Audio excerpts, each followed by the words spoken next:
That's Nick. And that's Joseph. And today we're here to talk about Caveat, the directorial debut of Damian McCarthy, which premiered at the 2020 Indie Cork Film Festival. It also played at Fright Fest. It's being released on Shudder, June 3rd, 2021. Unfortunately, I did not like this film.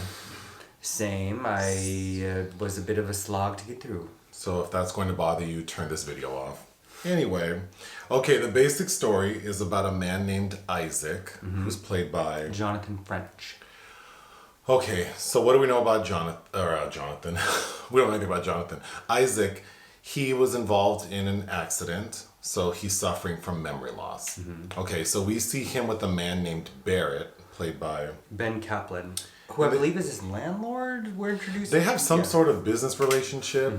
Anyway, we see Barret asking Isaac if he wants a job. And the job is to watch his niece for 5 days, who lives somewhere in an isolated area. So Isaac's a little dubious about it, and he's like, well, why don't you want to watch her? Well, she's a little difficult. She has schizophrenia. I don't really have time to deal with that right now, but you just have to do it for 5 days. For $200 a day. For $200 a day. Also, the time period is difficult for me to determine because, well, I think it's mostly ambiguous. It stands for what you noticed about the car. Yeah, the car Barrett's driving looks to me to be like a late 90s, early 2000s model. We only see the interior. But I think like the style, especially Barret. So Barret looks like he's from a cop drama from the 70s. And then Isaac looks like some hipster in Silver Lake. So I can't tell what time period it is. So I don't know if $200 is like a lot of money. It's also set in Ireland. Okay. It's filmed in Cork. Isaac agrees to do it. So they get in the car and drive off to the niece's house. And they get there and Isaac realizes she lives on an island. And Isaac's like, you didn't tell me she lives on an island? And Barrett's like, what's the big deal? That's what the boat is for, because Isaac can't swim. But Isaac agrees to go. So they get on the boat, go to the house. And the house is like this creepy ass cottage. They go inside. It's not in good repair. We meet the sister. She is in a catatonic state, like literally just sitting there with her face covered. Olga, who's played by Leila Sykes. And that's when Barret drops another bomb. That Olga, on top of all of her mental issues, is also like paranoid that she will be assaulted in her sleep. So Barret tells Isaac he has to wear a harness that's attached to this heavy chain. And the harness is locked as well. And the harness is locked. You can't take it off for the 5 days. And there's hence the caveat. Yeah. And the harness prevents him from going it'll restrict him from going into Olga's room. He also can't get out through the front door. It also appears he can't reach the bathroom. But anyway, of course Isaac is like, you didn't tell me that. I don't want to wear it. Barrett's like, well, if you don't want this money, then I guess you're not doing it. And Isaac agrees. So he lets Barret lock him into this harness. Okay. To wrap it up, we find out in the basement, Olga's mom is dead in the basement. Olga's dad, who is Barrett's brother, was also killed. He's suicide. We also find out Isaac has been to the house before. He just doesn't remember because of his accident.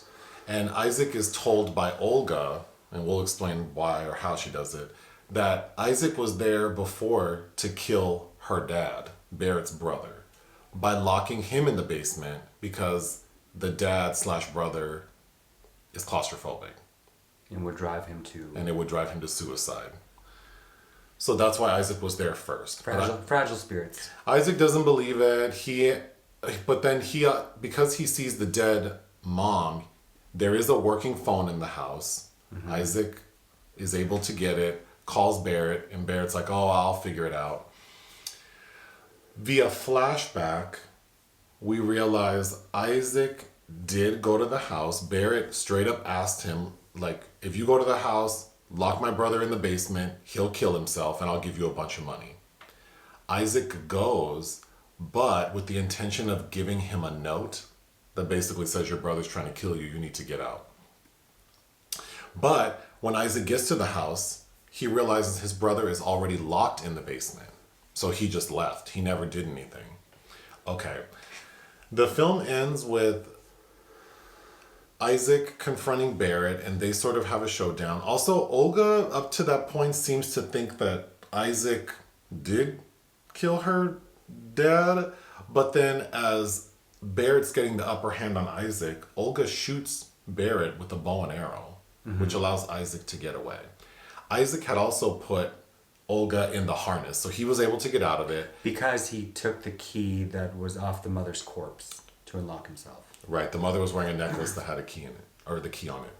And there's a backstory about that too. Which we'll explain. So Isaac kills Barret,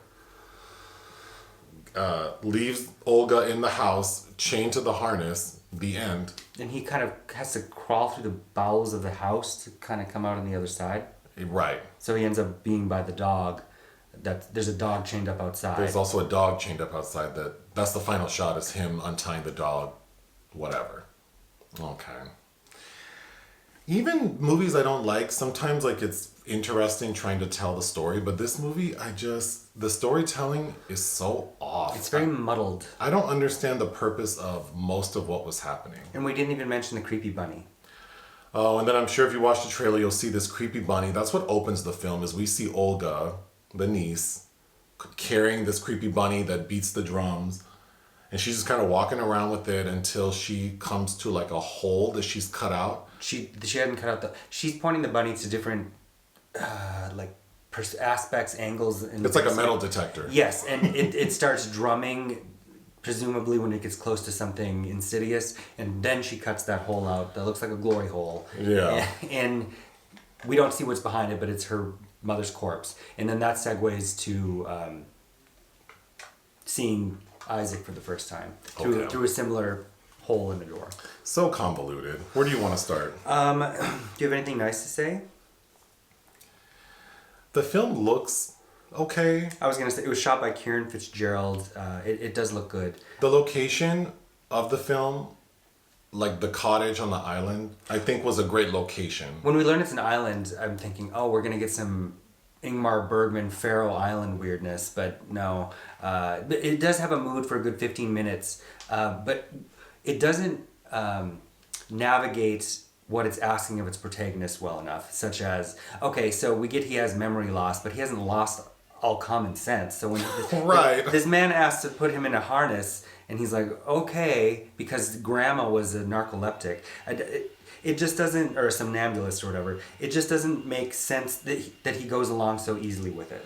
Yeah, the film's it's only like 84 minutes, so it's not long. And the first 15 minutes are so ridiculous. Like, I can't believe you're going along with this. Like you said, he hasn't lost all common sense. But then once he gets there and once the harness is on him, I think the next 15 minutes, there is an effective mood created.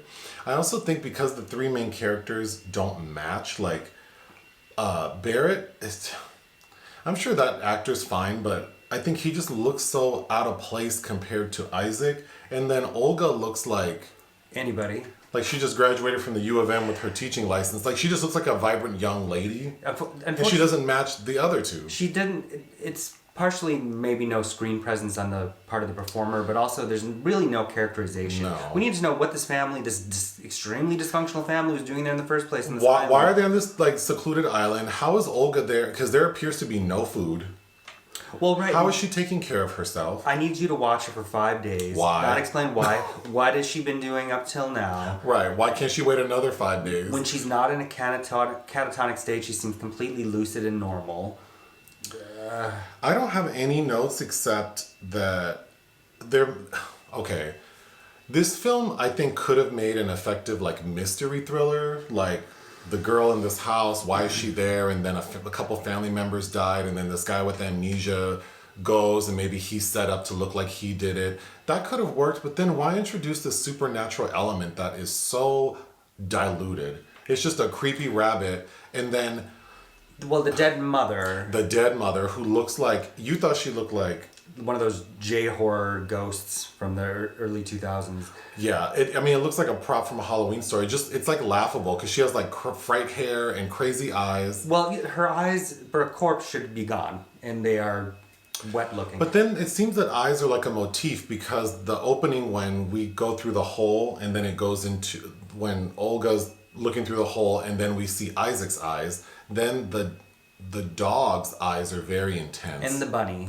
And the bunny, so the dog and the bunny have similar eyes, and then the dead corpse, or the corpse of the dead mom, also has crazy eyes. But I don't understand what that means. Well, I think the metaphor of this dog being chained up interminably outside with no one to care for it, and then whoever is in this harness inside the house, in both of these environments, chained. I don't understand how that should have been sussed out. Right.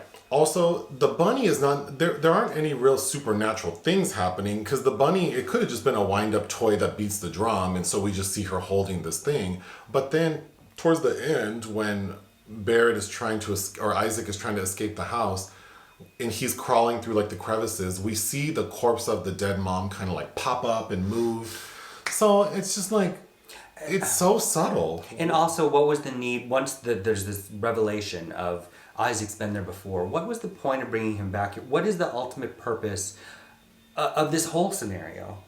Like for Barret, for Olga, you end up ultimately not caring, I think. But what I guess I was just lost on what the whole purpose was. Unlike something similar, which you brought up, Romulo Gary's Amulet, which we saw last year, again about this stranger with this traumatic past who's hired to live in this house to look after someone in it, which is a much better film. Yes, and that film even kind of goes on the deep end, albeit in a way I enjoyed a bit more. But that's a scenario rife with possibility. Yeah. Instead, there's this whole sequence where he's crawling through the house and he's got to pull the arrow that he's been shot with out of his body. I wrote that down because it's like the film is not long and I'm already annoyed by it, and then we have this long ass scene where he's attempting to remove the arrow that Olga shot at him from his thigh. Mm-hmm. I just think, like, why did you use that time to explain why the hell is he there? And then if there is this malevolent spirit in the house, like bringing people in, it doesn't really make sense why he would have to go. Yeah, why is he coming back? I just am so confused. And there's that creepy painting that is referenced in one scene that we don't return to. I think this will be an example I use for a long time of just really poor storytelling. And I have a sense of how difficult it is to get a project off the ground and utilizing the resources you have. And if I had the chance to make a film, I have resources that I'm sure I would throw in because they're accessible. So I'm assuming they had access to this cool cottage. And, the harness I think is a cool idea. And maybe someone found that creepy bunny at a thrift store and thought that would be a cool feature in a movie. But when you put it all together, it's like, and these actors, they don't go well together. It's a shame because it's not fun to talk about a movie I didn't like that, like, there are no redeeming qualities. Like, I can't even say it'd be fun to watch with friends drunk. Well, right. McCarthy has directed several previous shorts that I think have garnered him a lot of attention, but it just seems like a lot of ideas that weren't made to be a cohesive whole. What would you give this film? 1.5 out of 5. I would give it 1.5 out of 5 as well. Thank you. Bye.